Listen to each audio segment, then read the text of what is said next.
नमस्कार। आज मैं फिर आपके सामने अपराध की एक और घटना लेकर आया हूं। आज की अपराध की घटना भी वर्ष 2003 की है। तारीख थी 26 मई 2003। जिला था उन्नाव, थाना था औरास। एक गांव है औरास में सोखा खेड़ा। वहां एक खेत में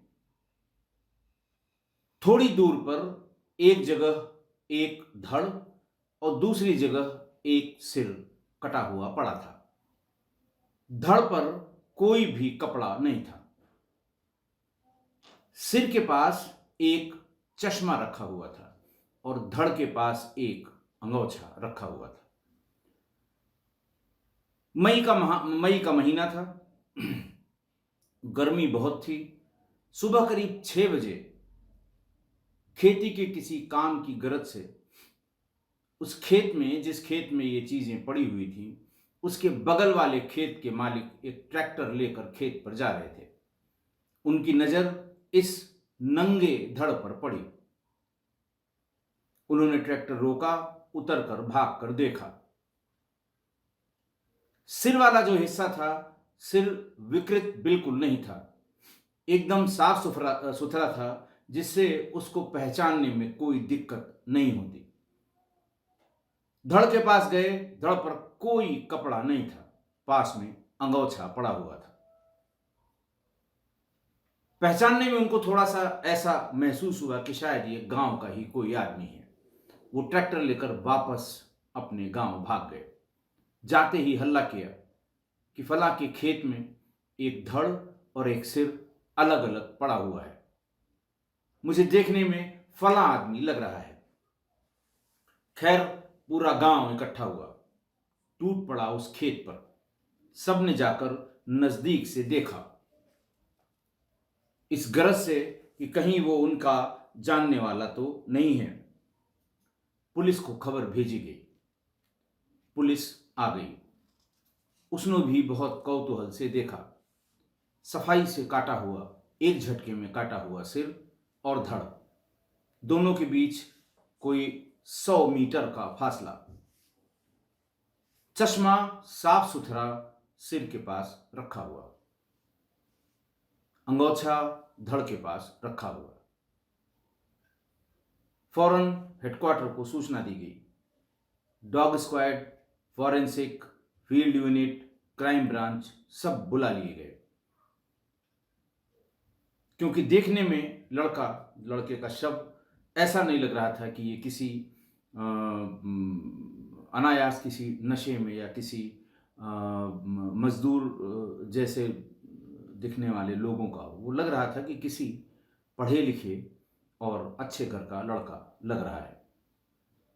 पुलिस फौरन जो दूसरा बर्ताव है उसका वो करने लगती है कि कल को अगर ये किसी संपन्न या बहुत रसूखदार घर का हुआ तो तमाम जांच पड़ताल होगी।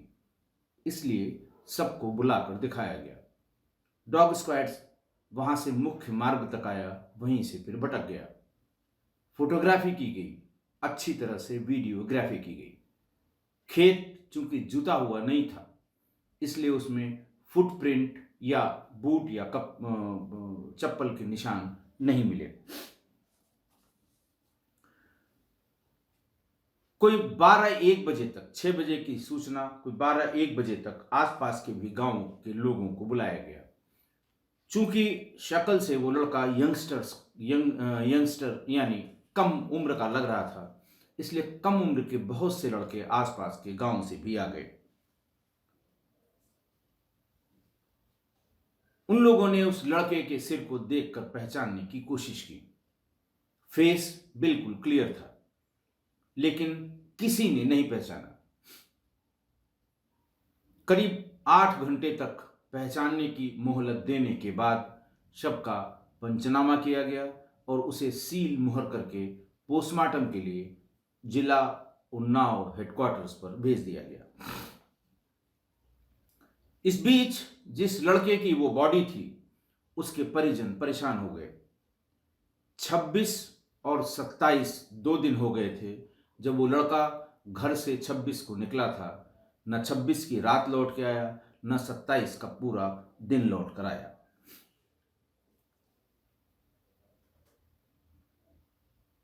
इधर 27 मई को उन्नाव के सभी प्रमुख समाचार पत्रों में उस सिर के हिस्से की फोटो छपी। पुलिस की गरज ये थी कि चूंकि साफ है, विकृत नहीं है, तो हो सकता है जल्दी ही इसको पहचान लिया जाए जब ये समाचार पत्र में निकलेगा। लेकिन जैसा कि मैं बार बार बताता हूं कि ये सिर्फ उन्नाव एडिशन में छपा था। लखनऊ एडिशन में इस तरह का कोई फोटो नहीं छपा था।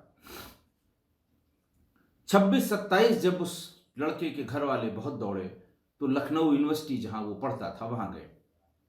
वहां उसके साथ के लोगों से, क्लास के लोगों से पूछा तो लोगों ने बताया कि वो 2 दिन से नहीं आ रहा है। फिर ये पता किया गया कि इस बीच में वो किसके साथ ज्यादा रह रहा है या कौन उसके बारे में सबसे अच्छी तरह बता सकता है, किसके सबसे अधिक नजदीक था, किससे सबसे अधिक पढ़ती थी। तो पता चला कि कालीचरण डिग्री कॉलेज के पूर्व अध्यक्ष प्रदीप शुक्ला उर्फ राजू हरदोइया, इस बीच में उसके साथ ज्यादा वो देखा गया, उसके कमरे पर भी देखा गया और उसके साथ बाजार में या कार्यालयों में भी देखा गया, जहां जहां उसको जाना होता था। परिजनों ने पता करना शुरू किया कि प्रदीप शुक्ला उर्फ राजू हरदोइया कहाँ रहता है। चूंकि वो कालीचरण डिग्री कॉलेज का अध्यक्ष, छात्र संघ अध्यक्ष रह चुका था, इसलिए उसका पता ढूंढने में बहुत ज्यादा दिक्कत नहीं हुई। ये पता लगा कि ठाकुरगंज थाना क्षेत्र के रस्तोगी नगर बालागंज मोहल्ले में वो एक किराए के कमरे में रहता है। परिजन वहां पहुंच गए। जिस कमरे में प्रदीप शुक्ला रहता था, उस कमरे में उसके 2 और दोस्त रहते थे, यानी 3 लोग उस कमरे में रहा करते थे, ऐसा आसपास के लोगों ने भी बताया और प्रदीप शुक्ला के जानने वालों ने भी बताया। जो 2 लोग वहां रहते थे उनमें से एक का नाम महेंद्र सिंह और दूसरे का नाम सोनू सिंह था। जब परिजन ढूंढते ढूंढते पहुंचे और प्रदीप के बारे में पूछा तो उन दोनों ने बताया कि वो 1 हफ्ते से कहीं चला गया है, या तो अपने घर गया है या किसी रिश्तेदारी में किसी फंक्शन में गया है, लेकिन 1 हफ्ते से वो रूम पर नहीं आया है। उन लोगों ने बताया कि साहब प्रदीप हरदोई के फला जगह का रहने वाला है, इसीलिए उसका नाम प्रदीप शुक्ला उर्फ राजू हरदोइया है। परिजनों ने उससे कहा, उन दोनों से, सोनू सिंह और महेंद्र सिंह से, कि मैं तो ये पूछते पूछते यहां तक हम लोग आए हैं, या मां ने पूछा कि मैं तो पूछते पूछते यहां तक आई हूं, क्योंकि मुझे पता लगा कि मेरा बेटा अवनीश सिंह प्रदीप के पास आया जाया करता था और प्रदीप ही उसके बारे में सही सही बता सकता है। उन दोनों ने कहा कि हम अवनीश को नहीं जानते, लेकिन प्रदीप 7 दिनों से यहां रूम पर नहीं आया है। तो अवनीश के घर के कुछ यंग लड़के जिनके पास मोटरसाइकिल थी, वो हरदोई जहां उसका मकान बताया गया था वहां चले गए।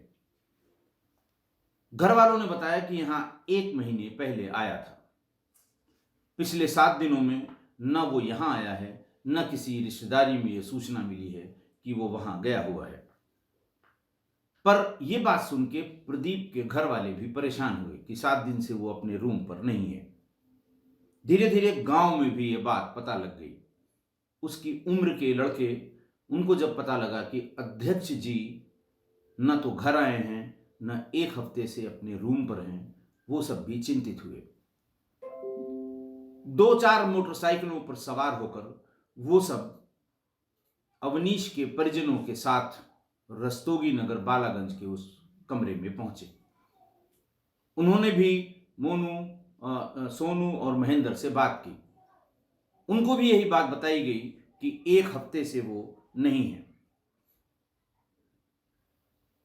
वहां जब प्रदीप शुक्ला के गांव के ढेर से लोग इकट्ठा हो गए, धीरे धीरे बात फैली, तो कालीचरण डिग्री कॉलेज के भी उस वक्त के, जिस वक्त वो अध्यक्ष था, बहुत से लड़के वहां इकट्ठा हो गए। काफी भीड़ हो गई। सभी लोग ये जानना चाह रहे थे कि अंतिम बार किससे मिला, कहां गया, क्या कह के गया, कहां कहां जाया करता था, जब जाया करता था तो किसको बता के जाया करता था, या कभी ऐसा हुआ हो कि एक हफ्ते तक वो ना आया हो और आकर उसने बताया हो कि वो कहां चला गया था। उसी भीड़ में एक लड़का उपेंद्र सिंह था, जो उन्नाव का रहने वाला था। 3-4 मकान छोड़कर एक मकान में 5-6 लड़के पढ़ा करते थे, जो लखनऊ विश्वविद्यालय के छात्र थे। वो भी उसी भीड़ में ये बातें सुन रहा था। उसने बताया कि 1 मिनट रुकिएगा, मैं कल ही गांव से आया हूं, मेरा गांव उन्नाव में है, और मैं अपने साथ 27 तारीख का एक अखबार लेकर आया हूं, जिसमें एक सिर की फोटो छपी है। मैं सिर्फ इसलिए लाया हूं कि ऐसा न हो कि हम लोगों से संबंधित कोई व्यक्ति, कोई लड़का हो। वो अपने रूम पर जाकर फौरन वो अखबार लेकर आया। उसने प्रदीप के दोस्तों को वो फोटो दिखाई।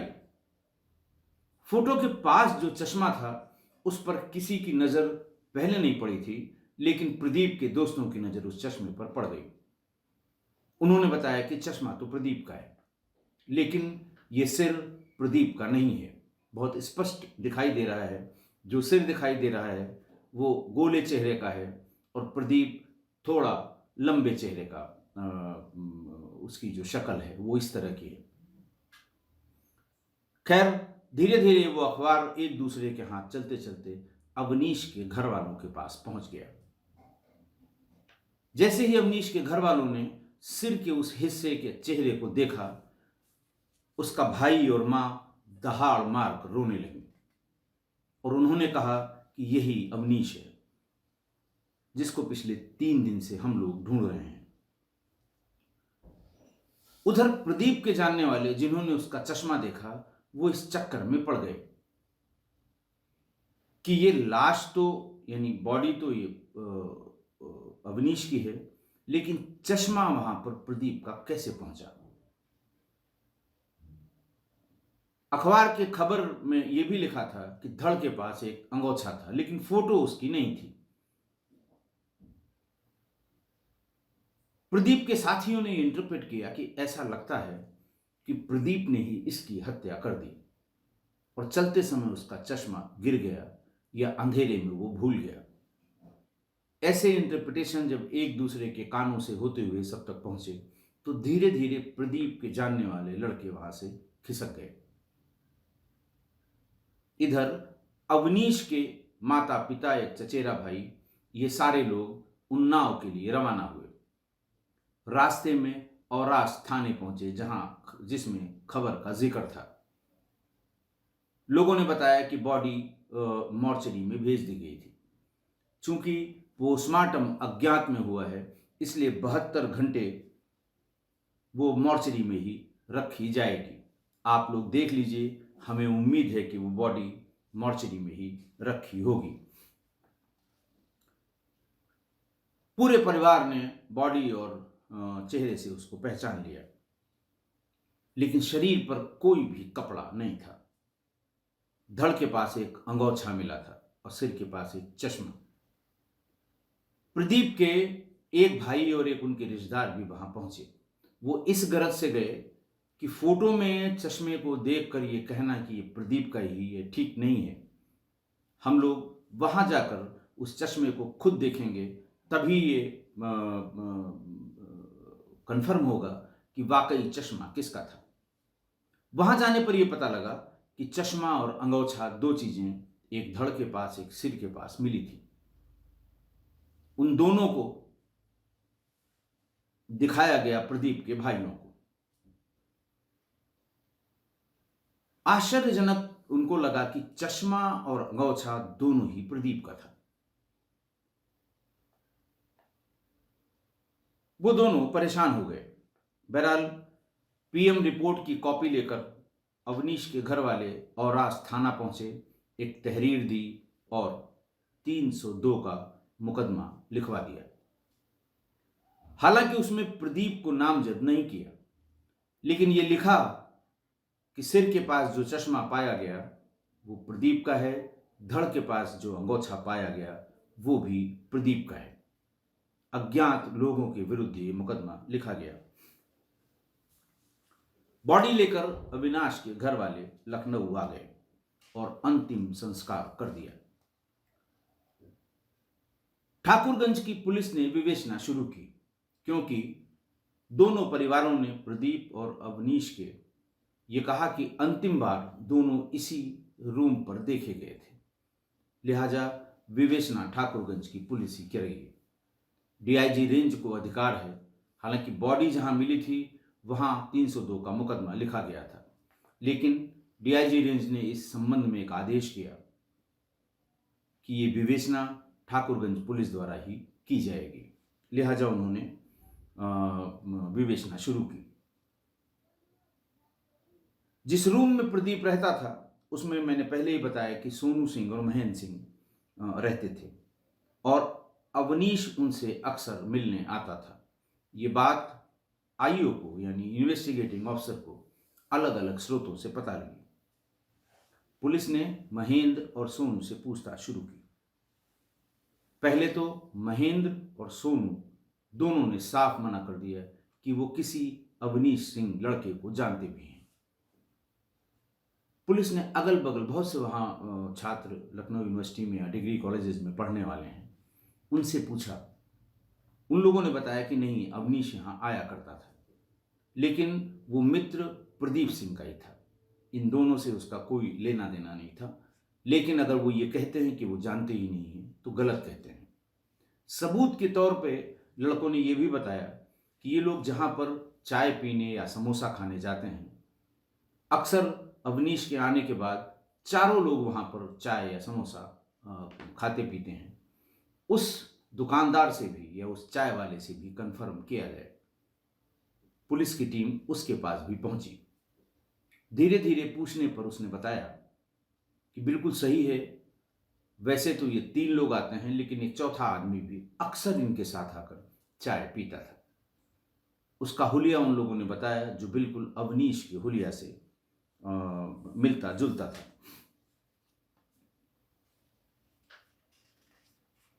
पुलिस को यह शंका हुई कि जब ये दोनों अवनीश को जानते हैं तो क्यों उसको पहचानने से मना कर रहे हैं, क्या वजह हो सकती है। पुलिस को कुछ दाल में काला नजर आ रहा था, लेकिन पुलिस के पास कोई ऐसा एविडेंस या कोई ऐसा सबूत नहीं आया था जिससे उन दोनों से अच्छी तरह पूछताछ की जा सके। थोड़ी परेशानी ये भी थी कि बहुत से लड़के थे, सारे लड़के ही वहाँ रहते हैं, उनके साथ जरा सी भी इधर उधर हो जाए, लड़के थाने के सामने अपना काम शुरू कर देंगे। इसलिए पुलिस थोड़ा थोड़ा संभल के और सतर्क कदमों से आगे बढ़ रही थी। उन दोनों को पुलिस थाने पर ले आई। उन दोनों से कई कई बार पूछा गया, पर दोनों इस बात से इनकार करते रहे कि हम चारों कभी एक साथ चाय की दुकान पर गए हैं, जबकि पुलिस को चाय वाले ने बताया कि बिल्कुल आए हैं। इस बीच जब प्रदीप का कुछ पता नहीं लगा तो केकेसी छात्र संघ के वर्तमान अध्यक्ष, वर्तमान महामंत्री और पुरातन छात्र जो उसके साथ थे प्रदीप के, उन लोगों ने बड़े बड़े डेलीगेशन के साथ एसएसपी, डीआईजी और आईजी से मिलना शुरू किया, दबाव बनाना शुरू किया। वो यही कहते थे कि साहब वो कोई ऐसा चोर उचक्का नहीं है, छात्र संघ का अध्यक्ष है, वो भी डिग्री कॉलेज के, 10 दिन से गायब है, उसका पता किया जाना बहुत जरूरी है। पुलिस ये बार बार कह के टरका देती है कि साहब उसका प्रदीप का चश्मा और अंगोछा शव के पास मिला है, ऐसा लगता है कि इस अपराध में उसका भी हाथ था, इसीलिए वो फरार हो गया है, कहीं मिल नहीं रहा है। इस बात पर छात्रों को और छात्र नेताओं को बड़ी आपत्ति थी कि साहब अगर फरार हो गया है तो भी ढूंढने का काम पुलिस का ही है। आखिर वो कहाँ चला गया? न घर है, न रिश्तेदारी में है, न अपने रूम पर है, न क्लास में गया है, न किसी से संपर्क किया है।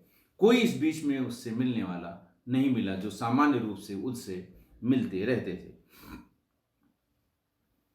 छात्रों ने कहा कि प्रदीप तो 22 मई से गायब है और अवनीश की लाश 26 को मिली है। 25 की शाम को वो सारे घर वालों के साथ था और 25 की शाम को ही वो घर से निकला है। इन 3 दिनों में प्रदीप आखिर कहां था?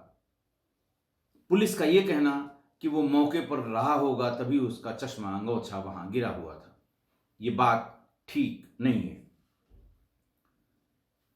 पुलिस बहुत ज्यादा दबाव महसूस कर रही थी कि एक लाश मिल गई है जो उसी रूम से संबंधित है, दूसरा उस रूम का रूममेट था जिसका न जिंदा पता लग रहा है न मुर्दा पता लग रहा है। यह तय हुआ कि दोनों से अलग अलग पूछताछ की जाए, डिटेल्ड पूछताछ की जाए। दोनों से अलग अलग टीमों ने पूछताछ शुरू की। उससे सिर्फ यह कहा गया कि 25 तारीख को सुबह से लेकर और 26 तारीख की शाम तक का अपना रूटीन बता दो।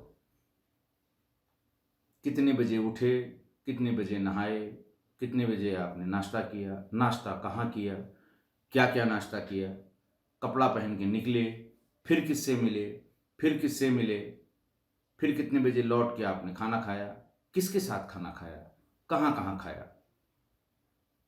दोनों से अलग अलग पूछताछ करने में बहुत ढेर सारे विरोधाभास मिले। महेंद्र ने बताया कि मैंने फलां ढाबे पर अकेले खाना खाया।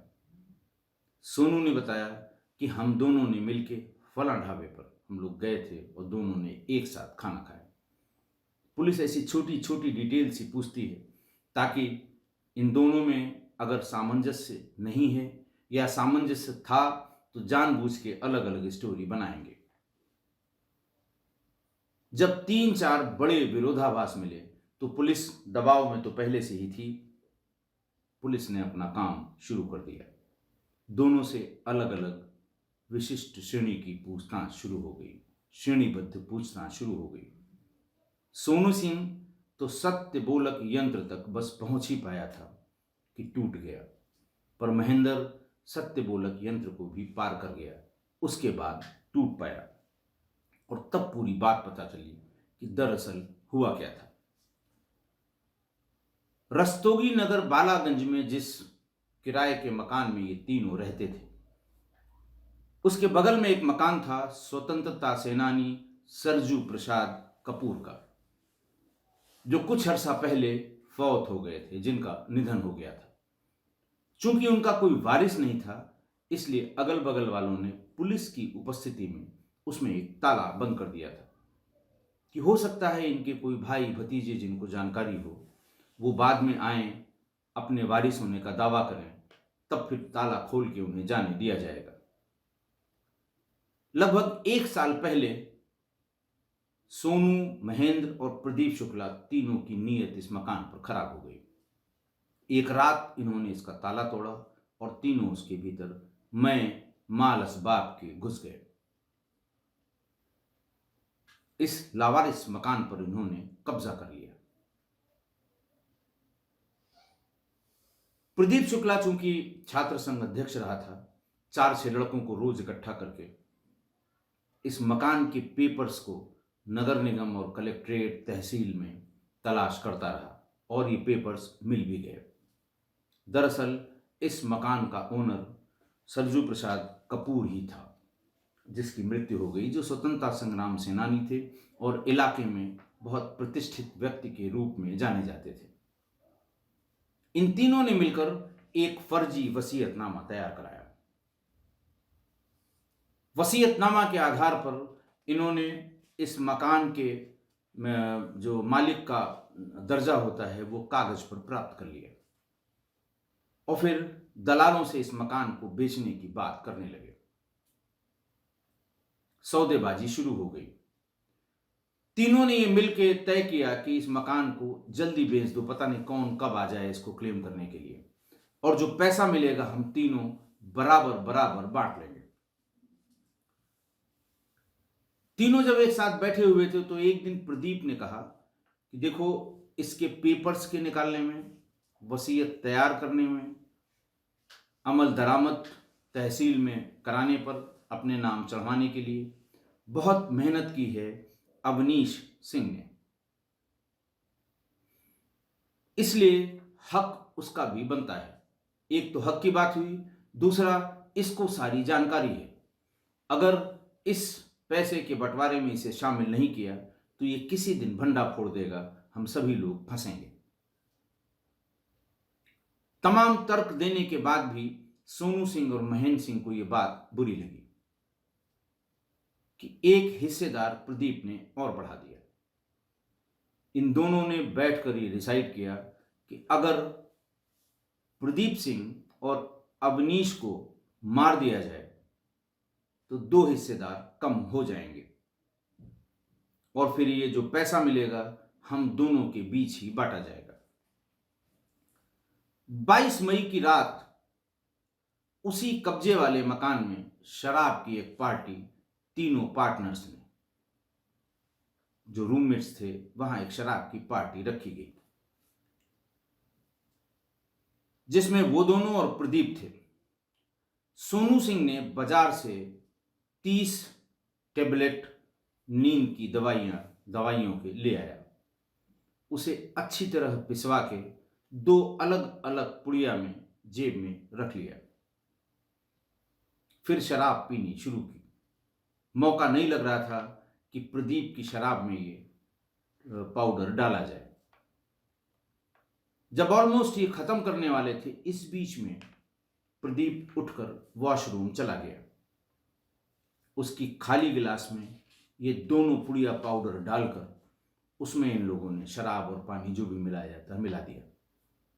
आने के बाद प्रदीप ने उस शराब को पी लिया। थोड़ी ही देर में बेहोश होकर गिर गया। सोनू और महेंद्र ने हैंडपंप के एक हत्थे से, उस मकान में भीतर एक हैंडपंप लगा हुआ था, खराब हो गया था, उसका हत्था अलग पड़ा हुआ था, उसी हत्थे से सिर पे जबरदस्त प्रहार किया और वहीं पर प्रदीप ने दम तोड़ दिया। फिर इन दोनों ने गड़ासे से पहले उसका सिर काटकर अलग कर दिया, फिर दोनों पैर काट दिए, फिर दोनों हाथ काट दिए, सारे हिस्से शरीर के अलग अलग कर दिए। सिर को एक बोरी में बंद करके ठीक बगल में खाली एक प्लॉट में गड्ढा, काफी गहरा गड्ढा खोद के उसमें गाड़ दिया।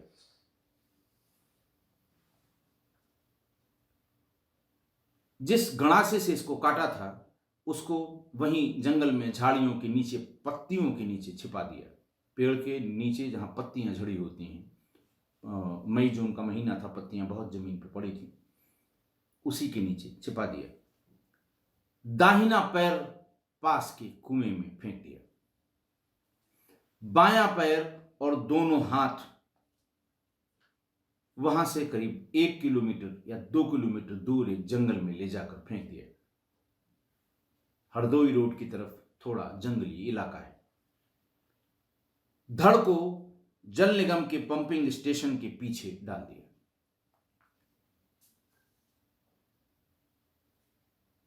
अगले 3-4 दिनों में धड़ और एक पैर, इसकी सूचना पब्लिक ने दी।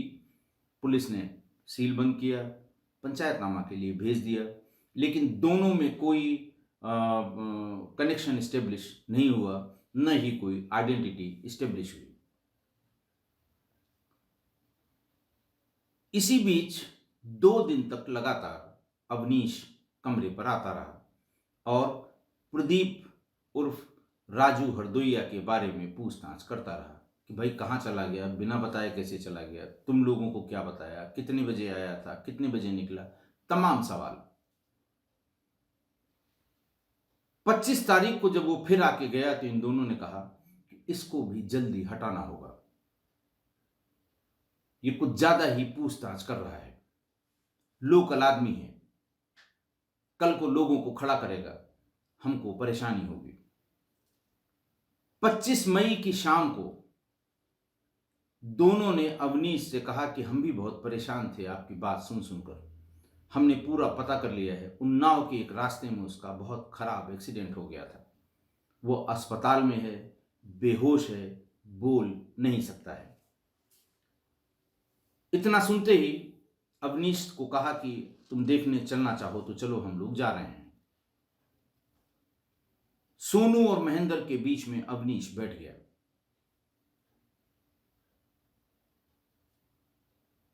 महेंद्र पीछे था, सोनू चला रहा था, अवनीश बीच में बैठा हुआ था।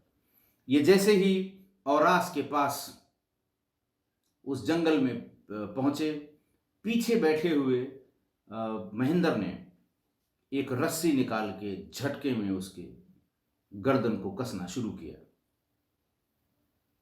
गाड़ी हिली डुली, थोड़ा आगे किनारे जाकर मोटरसाइकिल गिर गई।